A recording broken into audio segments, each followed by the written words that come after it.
Welcome back to Highly Respected. I'm your host, Scott Greer, and today we're going to have another fantastic and incredible episode.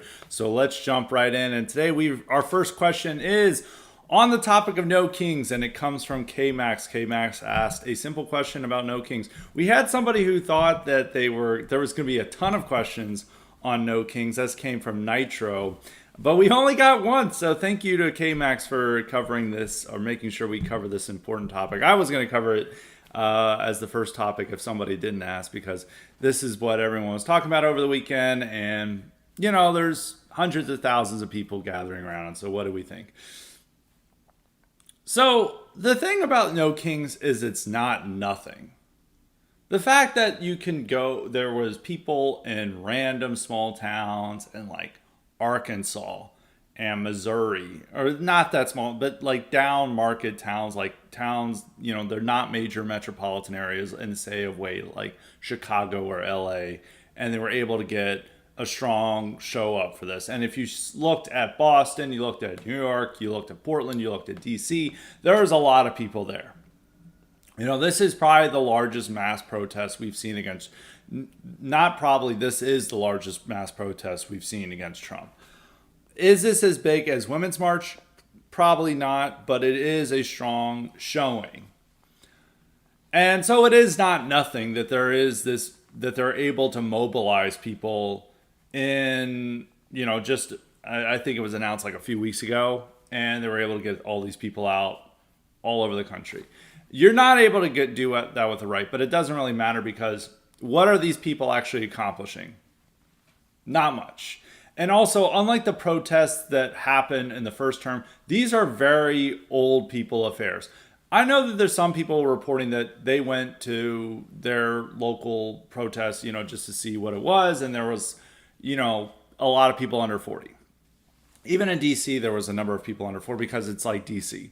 You know, and all these people are furloughed or laid off or not working due to the government shutdown. I mean, it's obviously the weekend, but it gives them a lot of time to prepare to go to a protest. You know, they're going to be there, but it's still primarily old people, and it's a far older crowd than it was in the 2010s. 2010s, you know, it wasn't so much that it was all these under 30s. It was a mixed, you know, age range where, you know, I went to the first Women's March, you know, because that was the day after inauguration in 2017. And, you know, you had college students and grandmas all marching. And it was pretty evenly split. I would say probably the average person was in their 40s who was at the Women's March, you know, would be counted as middle age, but it was not an elderly affair. Today, if you go to these things, it's primarily elderly. It's no longer that it's somebody, say, in their early 40s and like a mom who's like delusional libtard. It's now somebody who should be a grandma but probably isn't, who's like 70. In some ways, you know, Women's March was 8 years ago. So that person who, say, is 45 is now 53. But it's almost that they age like 20 years between. It's like that person's 45 is now somehow 65. So it is largely an elderly affair. And that does undermine its vitality and viability. People don't want to be, it doesn't make an attractive prospect if you're a movement of old people. I remember this with the Tea Parties, that the Tea Party was not considered cool because it was all old people. Now, Tea Party compared to No Kings was younger. I would say those were guys in their 50s. And still under 60, I would say it was mostly 40 to 60. In that age range was most Tea Party protests. It wasn't really people in walkers. With the No Kings, it's more like a decade older than the Tea Party. So that makes it even really bad when you have people barely walking around, you know, walkers. It's extremely bad optics because, I mean, and first off, young people don't want to be there and protesting with it. So they're not going to be there. And I think it's also just a difference in generation, is that millennials were really eager to protest for left-wing causes, to go out, much more so than Zoomers. Zoomers don't want to protest. There have been Zoomer protests, like the Palestine obviously supporting in Palestine, but that's primarily led by Muslims of a particular demographic that's very animated by it. Most, even though a lot of young people agree more with the Palestinian cause than the Israeli cause, they're not the ones going out and marching. They're just simply sharing videos on TikTok and Instagram, and they're sharing propaganda and agreeing with the propaganda rather than going out and demonstrating their support for it. And I think that's really the case with anything, is that Zoomers don't really want to go out and publicly protest in the same way that millennials did in the 2010s. And the millennials were able to create, their own protest movement. I mean, Occupy Wall Street was an entirely millennial thing. I think it sucks, but it was entirely millennial. Bernie's 2016 campaign was incredibly millennial. Antifa was very millennial. Alt-right was millennial. There's Zoomers are getting into the politics and stuff, but it's much more of they're not wanting to go out in public and get involved in this stuff in the way that millennials were eager to. I think you can even see that in the same way that alt-right wanted to just start doing public protests, because their entire generation was doing the same for left-wing stuff, whether Black Lives Matter, Antifa, Occupy Wall Street, all these things in the 2010s. They're like, oh, we need to start doing this. And they saw all these libtards doing mass marches, and they're like, we need to do this. And obviously that led to the disaster that was Charlottesville. But that was a very millennial mindset. And I think Zoomers don't have that mindset. So they're not the ones going out. So I think they're losing that under 30. There's not that many people under 30. There still are millennials, but a lot of millennials have been burnt out by politics, and I think are very apathetic or nihilistic, especially if they're leftists. I think, because look at what if say you graduated in early 2010s and you've seen political politics over time. You've seen Bernie and a lot of socialism fail. You've seen, even though it's coming to fruition in New York City and elsewhere, but for a lot of people in their area, it's not having any standard. You see the Democratic Party that's listless and against their interests. You see Trump and the Republicans get more right-wing and take more power. And I think a lot of them are just black-pilled. So they're not that eager to join these protests. And especially when their primary cause or the thing that primarily, if they're from the far left, and those were the people who were engaged in Bernie Sanders, their main issue is Palestine, not Trump. So they're not coming out. And so it leaves really the Gen Xers, who are now a decade older, and the boomers. And so you have a much older crowd there. And there are some people, like I saw Mr. Grove and some people that are like, you got to take this fear because they can mobilize to shut down cities. And in the case that is, but you need young people who are capable of violence. If your whole crowd is over 50, they're not really, and primarily women, they're not really capable of doing things. Now they can shut down traffic and stuff, but this is a very law-abiding thing. Like, these are people with jobs. These are people who, have a lot to lose. They're very much MSNBC brain. They've got a lot of brainworms. They're not quite... It's a concern if they're people under 40, and it's the same way that happened with BLM, is that they had all these young people who were able to come out and commit violence and shut down a city. And that was concerning at just a moment's notice, and that's why we had all the dangers of 2020.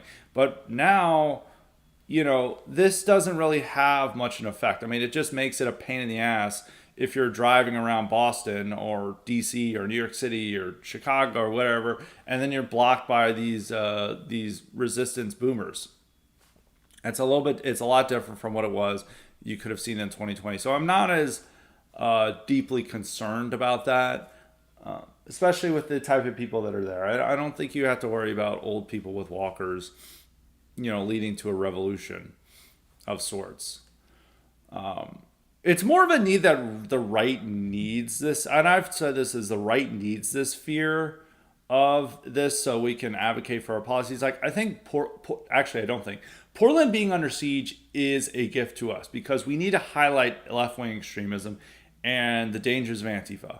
And if they're not rioting in Portland or doing this crazy stuff, then we don't have the justification for turning the public against the left and warning about the public about left-wing terrorism.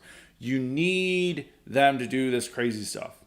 And that's why a lot of the right want to see that there's a potential for an insurrection or unrest from the No Kings, but they're just too old, too listless, too uninspiring, and too bland to even make it that case.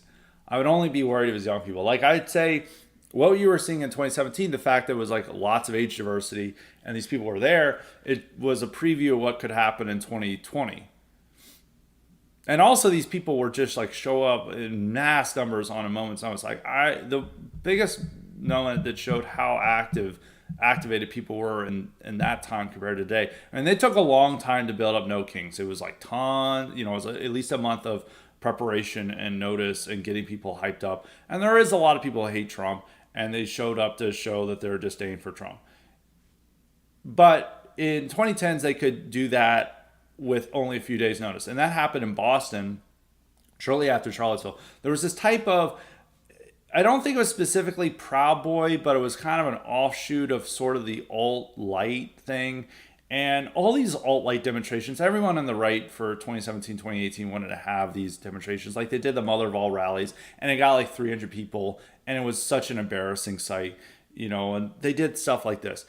And anytime they had a rally, it was like a miracle if they got 100 people. So they were going to do some type of rally in Boston, and it got like 20 people at most. It was tiny.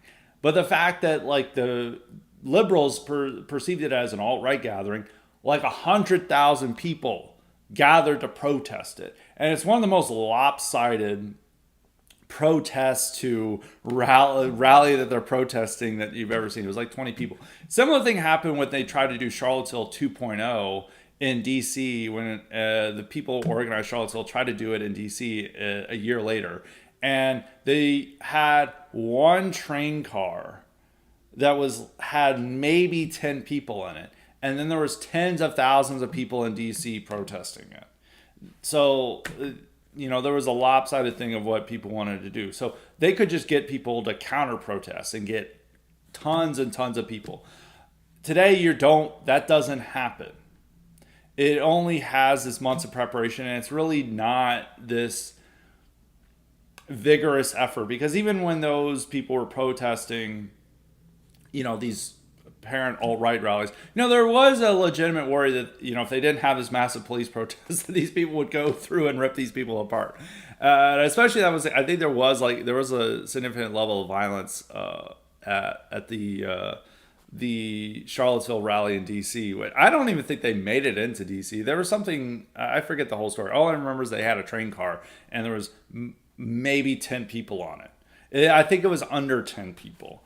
That was in there, and it was like tens of thousands of people in DC protesting, and it was like a lot of anger and frustration. There was not an atmosphere of violence or any possibility of violence emanating from all these old women, and it was also months of protest or preparation. And you don't really see people having these type of protests and demonstrations in the same way that they did before. Look at the Charlie Kirk funeral. In the 2010s, there had been a massive protest outside. There was nothing. Look at the RNC in 2024. There was no protests. There was no protests whatsoever. Look at when Trump had a Madison Square Garden rally in the heart of Blue America. There was like 5 protesters. His inauguration, I know people found lone protesters scattered throughout the city, but I personally, and I walked all over the city that weekend, I did not personally witness a single protester. And I experienced the first inauguration, and you couldn't step outside. You could go 1 block and see a gaggle of protesters. So it's just not that they're not, granted, this is, months ago, and so something has changed. There's a little bit of differences, but there's just not as much aggravation. Now, there are the protests at the ICE facilities that is a combination of Hispanics, local Hispanics from these communities, Antifa elements, and then the resistance libtards. And that does present some of the violence and aggression to happen, and where a lot of the potential terrorism could happen. And, they try to block cars. And the Hispanics seem to be more engaged in the violence because all the car ramming and shootings and stuff are most of it. Most of the shootings are coming from local Hispanics who are and like gangbangers and stuff. And they're starting to notice that gangbangers are starting to offer bounties on ICE. That is something, but I think that's separate from the No Kings protests. I just think that there's a smaller number of people. There's still liberals still support the violence and aggression and aggressive demonstrations and riots on behalf of their cause, but they're less willing to engage in it themselves than they were in the 2010s. Like those two lawyers who got arrested for throwing Molotov cocktails in during 2020, you wouldn't see people like that get involved in it. It's really just Antifa types or Hispanic gangbangers that would do that type of violence now.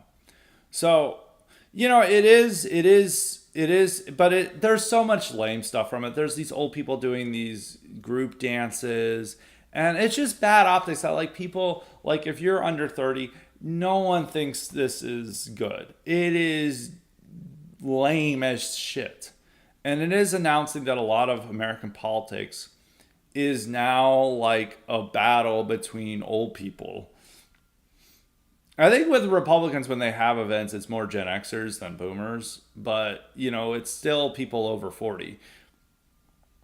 And that makes it's like we have a lot of like political animosity and partisanship, but it's primarily being waged by old people rather than under 30s. And unlike in the past where people had to worry about civil strife and, political warfare, it was people under 30 who were fighting, interwar Europe was not witnessing battles between 55-year-old people, like, fat 55-year-old people throwing signs at each other. These were young, violent men in their early 20s who were, beating and stabbing each other. So when you don't have that element, you have less capacity for violence. And so it's more just kind of angry old people who, are just screaming at each other and doing that type of stuff. But I don't think you don't really have the ingredients for the powder keg that blew up in the 2020 at this moment. And that's a good thing. But I think one thing is that there's still a lot of animosity towards Trump, but it's not the public itself, like the normie public, the FanDuel Americans, the people who are on Saturday spend more time watching college football. They're less engaged in it and less swayed by it than they were in the 2010s. In the 2010s, when the Women's March was there, that was having an impact on normies and how they thought. And that was, in some ways, reflecting a more extreme version of how normies reacted to Trump, even if they had maybe voted for him or were open to him. Today, it's mostly ignored and it's just like, whatever. The rest of the normies are going about their daily business. They're less bothered by it and less concerned with it. There's also interesting things that there were, counter demonstrations of a sort where a lot of college football stadiums had these young white guys wearing crowns as a way to signal their opposition towards No Kings, which that wouldn't have happened in the 2010s. In 2010s, you would have seen college students wear the pink pussy hats rather than to show their solidarity with the Women's March than to thumb their thumb their nose, I guess. I don't know if that's a correct word. I'm using the wrong thing, but as a way to flick off the protesters, they wear crowns. So that's really my thoughts on the No Kings protests. It's bound to something like this to happen, but I don't think it has the potency and impact that these protests did in the 2010s. In the first term, I don't think this is going to spiral into the mass level of civil violence and turmoil that we witnessed with COVID. That could have only happened with COVID and people being locked down and people losing their minds and bread and circuses being taken away. I don't see the old people and walkers presenting much of a threat. Now, that's not to deny that left-wing terrorism is going to be there because, one, the lone wolves like Tyler Robinson feel that there's a degree of support for that type of actions, and I think there is, especially by some of the signs and some of the comments made by these old people. They're not capable of violence themselves, but they will endorse it someone else doesn't. And so that encourages the lone wolves to go out there and do it. That's also the fact that these Hispanics, where, they're experiencing the most deportations, are willing to ram cars and shoot at ICE officers and riot over it. That's a level of violence, even though that's not really organized by left-wing elements, and the remaining elements of Antifa are willing to lay siege to Portland, Seattle, other areas where they have a major presence, and form terror cells like what happened in Texas against one ICE facility where it was a Antifa terror cell that tried to commit violence against ICE officers. So those are still there. I just don't think that you're going to see the summer of love emanating for what we're seeing from these protests. While in the 2010s, you could easily see the type of the anger and aggression turning into the mass riots that we had during COVID. So that's my thoughts on the No Kings protest. Now moving along to Nitro's question about the government shutdown. His question about the government shutdown is asking, how's it going in the right wing views? Man, it is going great for the right. I think it's the shutdown that no one gives a shit about. Like, it's the first time that I've been involved in politics for a while, and anytime there was a government shutdown, they're like, "This is an apocalypse. Like, our government can't form," and Republicans aren't getting blamed for it, so they don't have no desire to go along with it. Also, the public just doesn't care. Doesn't care at all about the government shutdown. I mean, the No Kings protest happens, and really the government shutdown is forgotten about. Like, we're focused on so many other things. We're focused on Venezuela, focused on Israel, focused on Trump dropping poop on the protesters in an AI video he has. The government shutdown is completely out of mind for people. The people that are most bothered are Democratic constituents. So they're pissed off at Democrats because they're not getting their paycheck. And they don't know when they're going to get their paycheck. So it's creating, turbulence within the left-wing coalition while we're only benefiting from it. It gives us the opportunity to fire all these government workers that we've been wanting to fire, and they're taking the opportunity to fire thousands or furlough them. It's, no one on our side is bothered by it. And it's also forcing the Democrats to show their weak hand and to make them sweat while we just don't care about it. And it shows a level of power that they can't threaten us with a government shutdown and we don't have to be bothered by it. So I think it's going great. I mean, it's not affecting Trump's approval rating whatsoever. It's allowing us to pursue right-wing agenda items within the government. It's causing dissent and discomfort within the Democrats. And it weakens their constituency because we get to fire more government workers. So I think it's all around a great success so far. I thought it would only last a week because I thought Democrats were lit, but it's not. But they're the one paying the price for it, and I think it further reduces their favorability rating and their support among their own voters. So I would say it's going pretty well, in my view. Let's see who else we got. We got Vahaisu. I haven't heard from him in a while. He says, I was wondering what are your general thoughts on Guns N' Roses and whether they would be a suitable Super Bowl halftime performer. This goes along with the old time stuff. I don't begrudge anyone for really liking Guns N' Roses. I know people like them, but I've never liked Guns N' Roses, and I've always found it confusing why people really enjoy Guns N' Roses. I don't like Axl Rose's singing. I'm not really into the boogie rock of it. I thought a lot of the hair metal that it was seen as superior to was much better. Like, I think Motley Crue is much better than Guns N' Roses, but people think like, oh, Guns N' Roses is way better than Motley Crue. And I'm not even that much of a Motley Crue fan. Like, I think Motley Crue, Dokken, Rat are much more enjoyable than Guns N' Roses. And of course Wasp, but Wasp is generally not as popular of a hair metal band. I mean, Wasp blows Guns N' Roses out of the water, in my opinion. But Guns N' Roses is much more popular. I don't have a problem with people listening to it because it is white coated. It's most of the people who listen to it are probably conservative or willing to vote for Trump.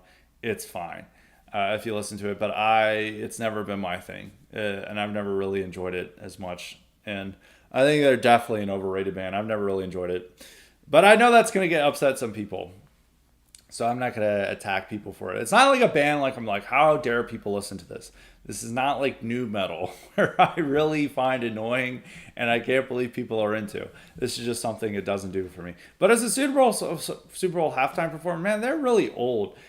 They they are this. If they performed this year or in 2026, they'd be about the same age that the Rolling Stones were when they performed in 2006. And already Rolling Stones were seen as too old to rock and roll, and Rolling Stones had a less um, energetic form of music where it was easier for old people to play it. And also the Guns and also Rolling Stones had been accepted as an old person band, and they had also worked on their health to be able to perform. Guns N' Roses doesn't really perform very well at their thing. If you watch videos of it, they're seen as, and people complain about it. And also, Axl Rose looks really weird. Also, Axl Rose is a huge libtard who hates Trump all the time and posts about it.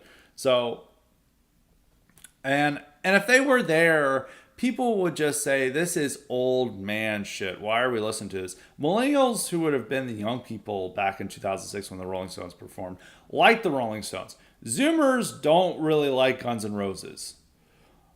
This would be really old time, like the Gen X show, which boomers don't really like Guns N' Roses because they're too hard and heavy, and too loud.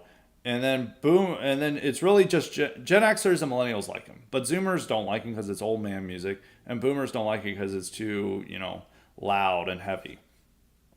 So it probably would not be a good Super Bowl halftime performer because it would be not appealing. It would be not appealing enough to broad demographics. It's got to be comfortable mainstream music that no one offends by, even though they're no longer going with that standard, and appeal to a wide range of demographics. But this just really appeals to Gen Xers primarily, with millennials as a secondary. And unlike that's different from Rolling Stones, which Rolling Stones appealed across the generations in 2006, and they were a safe choice. But the funny thing about I did some reading on it because it was done in the wake of the Janet Jackson technical mishap in the 2004 Super Bowl, and where the famous wardrobe malfunction. So the NFL was really insisted that it has to be clean, and they're complaining about the lyrics of the Rolling Stones, like this isn't very family friendly. I'm like, these songs are 40 years old, and they're like, this might have a dangerous effect on kids, and it's like, this is real like grandpa music, and they're upset about it. Completely different standard that they were in 2006. They were worried about the lyrics of Rolling Stone, and now they have like Kendrick Lamar mumbling along and no one understands it, and they're like, this is perfectly appropriate. That's another thing is like Guns N' Roses, their lyrics aren't very family friendly. They're even more or less family friendly than Rolling Stones lyrics. So no, they wouldn't make a suitable Super Bowl halftime performer. Real problem is that rock is old man music now, and it's not very appealing to younger people. And even a lot of that rock music is too much for even old people.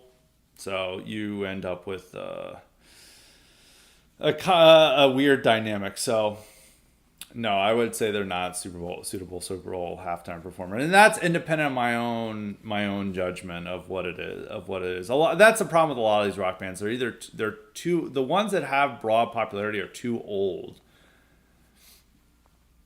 and the ones that are newer don't have enough popularity.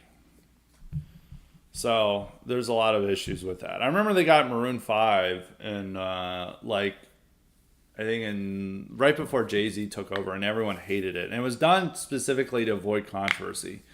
So, and instead everyone just didn't like it. It'd be better if they got a country act. I think that would be the best suitable Super Bowl halftime performance. That appeals to a large degree of the audience. Like if they got Garth Brooks, even an older country act, or Morgan Wallen, that would be a hit. And that would signal Trump's America and the growing type of red shift in America's culture, rather than a classic rock act. All right. Deuteronormative has a question. He said, you expressed concern about the protesters potentially supporting a Democrat in 2028. Which potential candidates do you think are best poised to curry their favor? Probably AOC or Rouhani. Actually, I'm going to double check about how to pronounce his name. I'm pretty sure it's Hana, but it might be wrong. Okay, we are never going to call him Hana again. It's Ro Khanna. For whatever reason, I heard it was like Rohana, but it is Rokana. I thought the K was silent. So my mistake to anyone who has misspoken on his name. People have not called me out on that before, but I wanted to make sure. So Rokana, it'll be somebody who's relatively young, promises a populist message, and goes on all their podcasts and seems cool and relatable. It's it will it'll also just show how they have no real political principles and they just go with the headways. I mean, it's like with Rogan. Rogan has endorsed Ron Paul, Bernie Sanders, and Donald Trump in presidential races. None of those people have anything in common.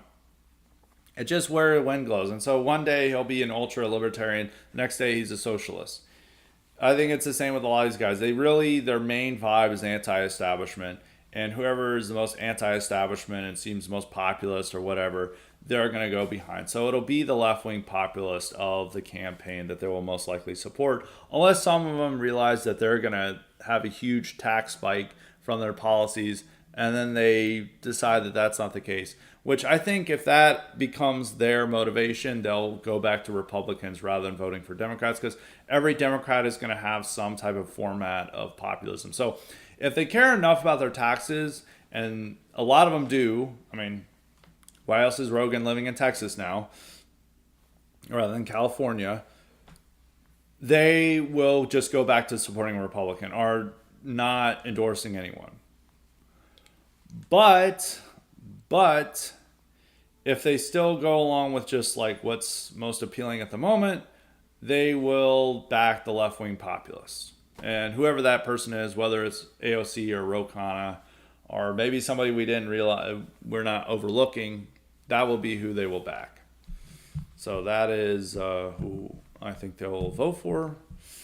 New England Refugee has a question. He said, what do you think about the term hiding your power levels? We all know that we should not talk about certain things or certain situations like work, public, or family gatherings, but when you're with your friends, you should never ever self-censor. It depends on the situation. I support hiding your power levels. I also think that you should be aware of what ideas you embrace and things. If you're afraid of expressing these ideas even with your friends, then maybe you need a different friend group, or maybe you need to reconsider what your beliefs are. I think you absolutely need to hide your power levels at work and in public. Family gatherings, it depends. I don't know. If you got a lot of libtard family, it's better to just talk about football or something. But with your friends, you should be able to talk about these things. You should also be able to talk about these things with your significant other, your wife or girlfriend, which I notice a lot of problems with these guys is they will have this like extreme right-wing persona online, and then they hide it from their wife. And I'm like, man, if you're hiding your views from your wife, or, maybe I can understand your girlfriend and you're wanting to make it serious before you reveal your views. But if you're hiding it from your wife, that's not good.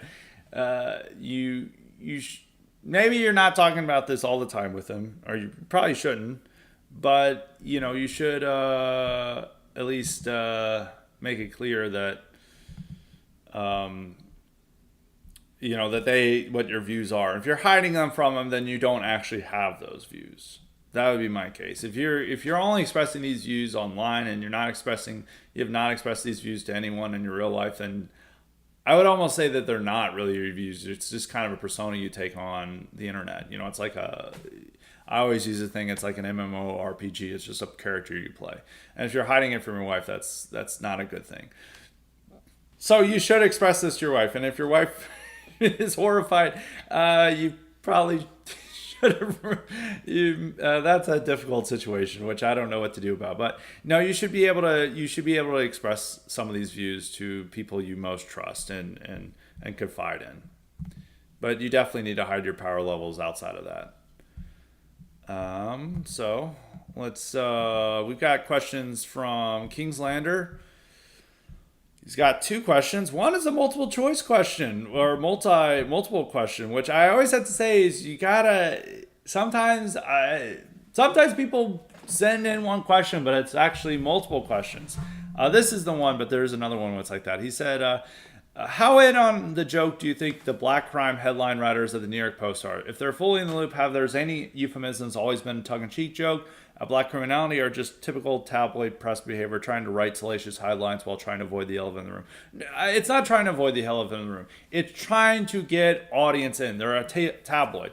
And if you write it like, amateur scholar, cut someone's brain out to look at it or something. It's a way of adding humor and it draws in the audience. And tabloids have to write salacious headlines to get people in. If you write just like black guy kills someone, first off, Americans feel very uncomfortable with that, like directly in the headline. Even like very racially aware, they feel uncomfortable around that. So you can't just say like black guy says this thing. And with the teens and stuff, they have to use the euphemism. I mean, most people get this. And the fact that they report on it, it's fine.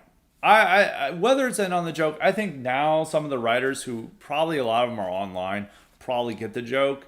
And so some of them are writing these euphemisms for the online audience, but they've been using these euphemisms forever when they weren't in on the joke. And it's more of a way of drawing in the audience. And also the fact with people, if they contend with the euphemism, that means more clicks. And that is the point of these tabloids. So I'm very pro, even though the Post, somebody that I quote tweeted, apparently the guy was more pro New York Post. He was just making a joke about it, which some people get really critical about the fact that they use euphemisms. I mean, first off, they're going to have to use euphemisms. The public doesn't have the stomach for, naming the elephant and just like saying black, person does bad thing. That strikes people as right or wrong. It strikes people as racist. That's just where people's instincts are, how they react naturally. Now, but at least they're covering it. And if the New York Post and Daily Mail, which not an American outlet, but covers a ton of American crime, if they were not covering this, then no one would cover it. And so it's a gift that it is. But to answer the question, I think they're just trying to write salacious headlines to draw in more traffic. I don't think they're trying to avoid the elephant in the room. I mean, they usually put the guy's mugshot as the lead photo, so it's never that they try to hide it. New York Post is not guilty of using stock images showing a white criminal compared to other outlets, and then it's really a black criminal. They generally show, if they have an image of him, they show the image of the criminal. So I'm pro New York Post. His other question is, this is definitely a multiple choice one, but it works. So I just be aware of the multiple question a question with multiple questions in it. He said, assuming Vance wins the 2028 election, would he move away from appointing insane clown party representatives to positions of power like RFK, Gabbard, and Patel? Speaking of which, what happened to Gabbard? I haven't heard anything about her in a while. Did the Trump admin just de facto fire her because she's too reliable? No, she's just still there. I mean, it's just that she was taking the point on accusing the Obama administration of Russiagate and stuff. So, and that was only 2 months ago. So she's still involved. She's just not having a lot of headlines right now. It's way too early to know. It depends on what circle he has around him. It depends on how the Republican Party's operating. I don't know. He would not be appointing people like Kristi Noem and Hegseth, who are primarily known just for being Trump loyalists. There's not going to be people like shilling Vance in the same way they do with Trump. I think most of the people he's going to appoint are just, regular Republicans to these positions who agree with the administration. I don't think that there's going to be... Patel could have a position in the administration. I don't think RFK and Gabbard will. Maybe Gabbard will. But you're not going to have Kristi Noem in the admin. But who knows? Anna Paulina Luna might get in the admin. You don't really know. It's way too early to know who he'll highlight. I don't think he'll allow as much sycophants to just get a position in the administration where they're probably beyond their pay grade with that. I mean, Kristi Noem has allowed a lot of the mass deportation stuff, but the way she's running DHS is not really effective. I think he'll get better people who would run some of these administrations than what Trump does, but It's way too early to tell who will be there. If he appoints Anna Paulina Luna to something, to a cabinet position, that's worse than any Trump pick. So I don't think he'll pick. MTG could never be Senate confirmed, but I think Anna Paulina Luna could. Good news is Nancy Mason Boebert could never be Senate confirmed. I think APL could be. So that if that is it, then it's the same level ICB representation. But I think he would be less inclined to go along with some of their ideas than Trump is, because Trump's a little bit more hands off this time than he was in the first time, and also these people are loyalists, so he trusts them a lot more than the people he did in his second term, or the people he did in his first term. Now, actually, I say hands off. He's hands on in things that he cares about, such as DOJ and who they're prosecuting. But a lot of other things he's more hands off on, and it's like, oh well, hopefully you're doing whatever. He's busy doing other things. So that's the questions from them. And then Dollar Bill has a question. He says, goes along with the left-wing support for violence. He says, if Jay Jones is elected Attorney General of Virginia, will the Democrats be even more emboldened in condoning political violence? They'll be about the same. It's more that they feel that they don't have to make the disavowals that they think Republicans need to make, if in case anyone says anything they think is controversial, that they'll be more likely to double down on support for candidates who say crazy shit, and they won't feel the need to disavow them. They're already condoning political violence. I mean, it turned into a thing. It's more if that he loses, they're going to feel the need. Like, if he wins, there's no real change among Democrats. If he loses, they realize that they've got to be more aggressive in denouncing this stuff. That will be the change if he loses. And I think he will lose. It's a way closer election than it should be in Virginia. I mean, Winsome Sears, I really don't like Winsome Sears. And she's really stupid and like completely inarticulate. It's like just such embarrassing that this is the person that they're running for governor. But she is competing with Abigail Spanberger, who literally is the perfect ideal candidate for Virginia Democrats, and she's struggling right now. And Jay Jones is likely to lose the Attorney General spot. And Miyares, who's the guy running against him, who should have been the gubernatorial candidate, is likely to win, and he'll be a strong candidate in 2029 for the gubernatorial nomination for the Republicans. But I think the real question is if he wins, it's status quo. They pretend there's they're not advocating for political violence. They ignore it, and they feel no need to condemn it. That's their normal MO. If he loses, they feel that they have to do more to ensure their candidates aren't saying crazy shit like this, and come down harder against celebrations of political violence. That's my view of it. All right. We've got a question from Luke. He's got a joke question. It's like, did you sexually assault friend of the show, Richard Hanania? No, I didn't. He had a hilarious post where he's like, was I a victim of sexual assault? And then it's like the opening paragraph is about how he got teabagged in high school. And no, I did not go to high school with Hanani. Hanani is like 6 years older than me, or 5 or 6 years older than me. So no, we're not, he's too old for us to overlap. And I didn't grow up in Chicago. So no, I did not sexually assault. I did not teabag Richard Hanania, but it's so funny he writes this. Now, the thing that makes him a figure of mockery for our side, all of Twitter is making fun of him for this article. But the thing is that everyone is paying attention to him and clicking on that article to read the rest.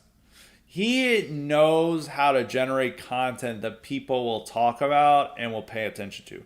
And despite all these people hating Hanania, and people have hated him since like 2021, people still pay attention to him. And in terms of like somebody, if you're a content creator or a take monger, you need that. You need people to pay attention to you. You know, you might be hated, but as long as they're talking about you, you're succeeding. And Hanania does that. I would not recommend writing an article where your opening paragraph is about how you got teabagged.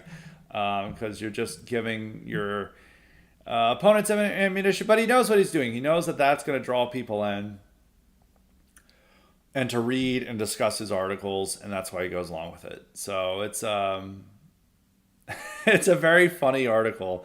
I don't know why you put that in there. You do need a degree. It's maybe I'm not as big as that. I'm not as willing to be ashamed. I don't want to say he doesn't have shame, but you have to just be willing to be mocked and to put yourself out there in order to gain that attention and stuff. And in a lot of ways, I resist that.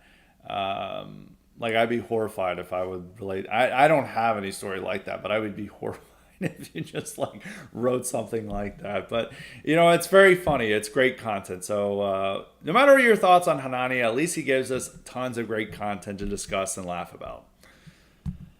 Concerned Citizen has a question. He said the Chamber of Commerce recently sued the Trump admin, claiming that the $100K fees for H-1B visas are unlawful. Is there any hope that these pro-business conservatives will come around to America First principles, or will we be fighting against them forever? Well, the Chamber of Commerce just has less power over the Republicans. I mean, Chamber of Commerce doing something a decade ago really mattered because this was one of the few institutions that backed Republicans as seen as right-leaning, even though they were starting to move more to being pro-Democrat. Now when the Chamber of Commerce backs something, it's almost a negative for Republicans.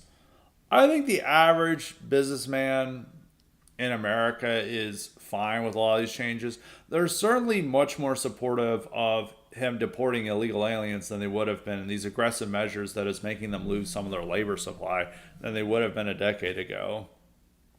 And their concerns matter less to us, even though people like MTG are now voicing those concerns, but that undermines her support rather than creating support for their position. You're always going to have these types. So the Chamber of Commerce, really the people they're representing isn't so much small businessmen, because it's really they're representing certain elements of the tech industry that's upset about this and wants those cheap foreign visas. But by them advocating for it, it undermines support among the right for it. Because if the Chamber of Commerce is attached to something, Republicans and conservatives now instinctively think that that's a nefarious position to take. So, but a lot of pro-business people, I mean, look at the tech industry itself is a lot more open to Trump ideas and immigration stuff. I mean, the fact that Reed Hastings, the founder of Netflix, endorsed restrictions on H-1B, and he's a Democrat, is indicating a sea change. And that is because a lot of the tech industry realizes that they can rely on AI to do a lot of this shit. And they also know it creates poor standing with the public to continue to advocate for cheap foreign labor. So the tech industry is changing a lot, but Chamber of Commerce is not changing. But I think it matters a lot less if they challenge something than if they challenge something, say, in 2010. We're now moving on to Armed Day Enjoyer. Actually, I'm going to go to Gillis Enjoyer first because Gillis Enjoyer has more of a newsy questions.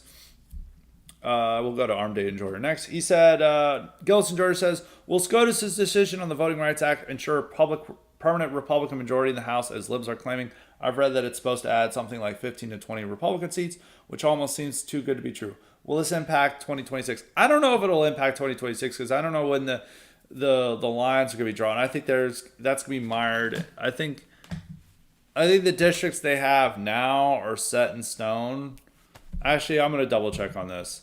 I'm pretty sure they're set in stone. I don't think it'll impact 2026. Okay, there is a possibility it could impact 2026. It depends on the ruling. So it could actually have an impact on 2026.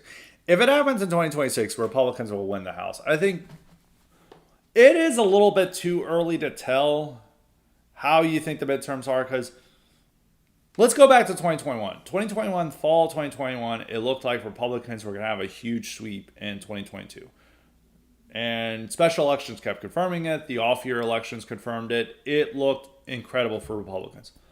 Then the Supreme Court overturns Roe v. Wade, and then there's a backlash in the midterms. Now, that abortion-driven backlash only really impacted the midterms. It didn't end up impacting 2024 election, and it's probably not going to impact any further elections. I think it's just been an issue we've mostly resolved in our country, that it's a states' rights issue, and then states will determine their issue depending on how much their voters will go along with it. And so that's now how it's no longer really, abortion's no longer a national issue, at least for probably what Republicans and Democrats don't feel as much potential from it, and Republicans want to avoid it as a national issue. But in any case, it looked very good for Republicans.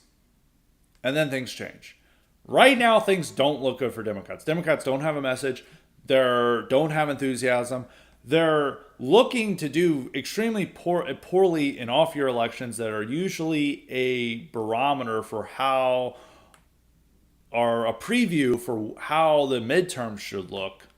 And the polling is showing close races in blue states. That's not a good sign for Democrats. And if Republicans win in New Jersey, unless the economy collapses, which could happen, we could enter a recession. As long as the economy is okay, Republicans are going to do well in the midterms. And if the decision impacts this, they're 100% going to win the House in 2026. But it all depends on the timing and the scope of the ruling. Now, as a permanent House majority, that is a little too much, because there is still the potential that Democrats, depending on if there's a recession or there's a major change in fortunes in the economy, the Democrats could win a lot of seats. They could win, maybe Republicans gain like a 15-seat majority, and the next election Democrats win like 40 seats, which is possible. But it limits how big of a majority Democrats can have. I think Democrats pretty much are limited to, even though I just argued for a 25-seat majority, 40 seats is probably a little bit too generous. It limits how big a majority they can have. It's going to be very narrow majority. And it also increases the chances of Republicans having a bigger majority when things are going well for them. Because right now the big problem is that they've had a tiny majority. It's a rail thin majority that prevents us from doing anything. Now, if you gain 15 to 20 seats, you gain a much bigger majority. If you had a 15-seat majority, Republicans could do a lot more than they can now. The right now is that they've barely had enough votes to confirm a House majority speaker. And if they get 15 to 20 seat majority, they can do a lot more. So it offers the opportunities for it. But I don't think it's that Republicans are going to have a permanent political majority. There's like talk of people like, Republicans are going to be permanently in power now, which I think is as overconfident as Democrats thinking that they're going to be demographically locked into a permanent political majority. That is too optimistic. I think Republicans could very well lose in 2028 in the presidential election. There's a lot of things that can change between now and 2028 in 3 years. And you can't base things on what happens. I mean, even if you looked at the midterms of 2022, it seemed very grim for Republicans to have any chance of winning in the presidential election in 2024. The fact that this election going in, it looked like a Republican clean sweep, and then they did mediocrely, did not signal good chances for Republicans. Then Trump ends up winning the popular vote, and it's a huge, massive victory for Trump. So it's way too early to tell. But it will help Republicans.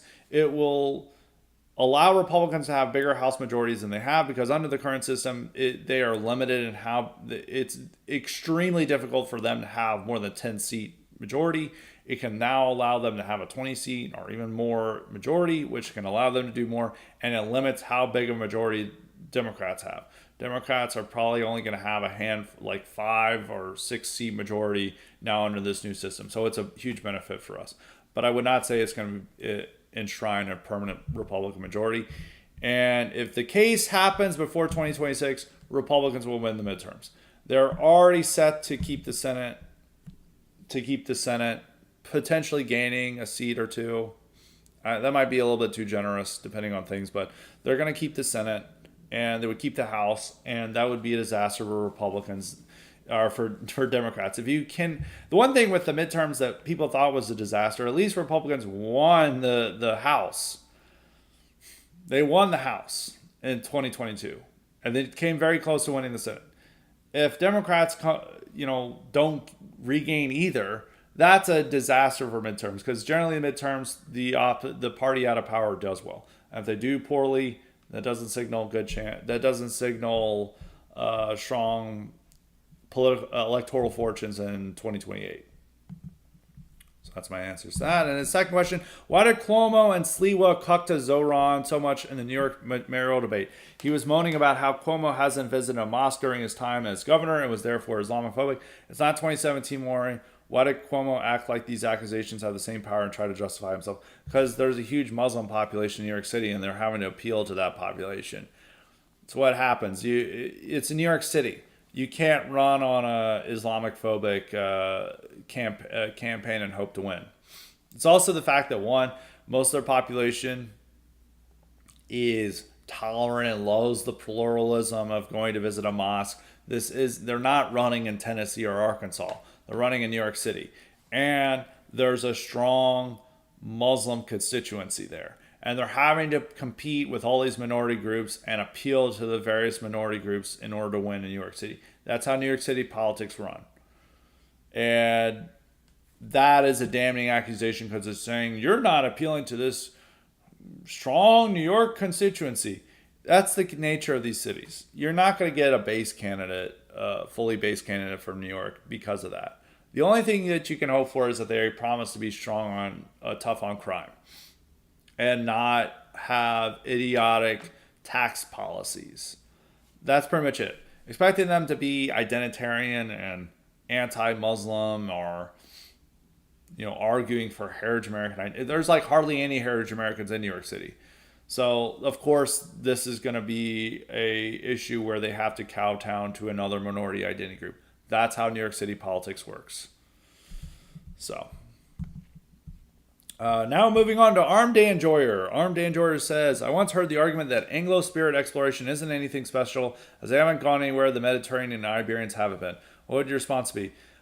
Spaniards did not go to the moon. We did. So that's completely bullshit. Also, we were exploring and doing a lot more stuff. I mean, people going to Mount Everest and exploring India and going into this were generally Anglos, not Spaniards. So that's a really stupid argument. We went to the moon. They didn't. End of story. That's all you need to really say about that. That's it. Period.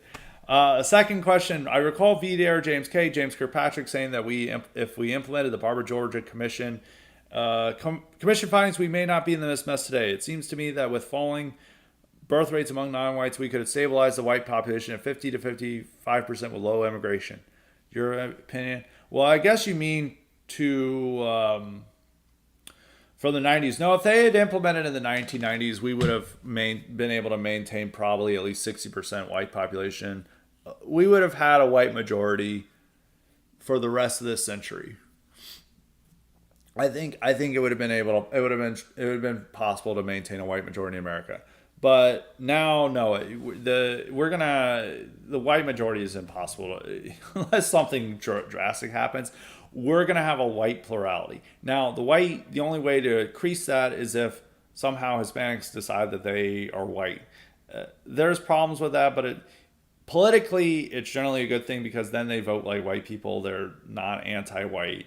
They're probably voting conservative and for our policies, even if they themselves might not be white. You want a positive feeling of whiteness and a positive attitude towards whiteness among the population. And if more people are claiming to be white, that's a positive sign. But it's also has the obvious downsides that then these people aren't really white. But politically, socially, and culturally, it's mostly a benefit. But in terms of like actual white people, no, it is baked in the cake that we're going to be white minority. Now, you can keep it as a white plurality. You can keep it as over 40%. with policies, and you can also maintain a positive attitude towards whiteness and limit anti-white racists and encourage, and maybe over time, maybe in the next century, you could have white majority could return. Maybe not the next, even sooner. Maybe later on in the century, you could have a return to the white majority state. But we're going to go through a time period of white minority status in America. The challenge is to ensure it doesn't get really bad to where another group emerges as the majority, say Hispanics or Asians or some other group emerges as the majority, that whites are still the plurality, that there's a positive attitude towards whiteness, that people want to identify as white rather than kill all whites, and we keep whiteness at the core of America. And so that's still very possible with our policies today. I think in terms of keeping it a white majority, that is true. If we had implemented immigration restriction in the 90s, we would have had the ability to do so. Even though at the time they were saying it's already baked in the cake, I don't think that's the case. Maybe we would encourage more whites to have children, and I think we would have compensated for it, and I think we would have been able to, it would have ensured that we retained a white majority for the 21st century. But that didn't happen, and now we have to adjust to our current situation as is. And I always say that when people because people will say, oh, it's already baked in the cake, so why care about immigration restriction? Well, it can always get worse. And unlike those people think worse is better, generally worse is worse. And you need to keep it from getting worse. And preventing it from getting worse is a value in itself. And by preventing it getting worse, you create the potential to make the America you want to create. And so that's my that's my opinion on that. Now for concluding with none other than L.K. Rurik. If I, for some reason, missed your question today, which I'm pretty sure I got everyone's question.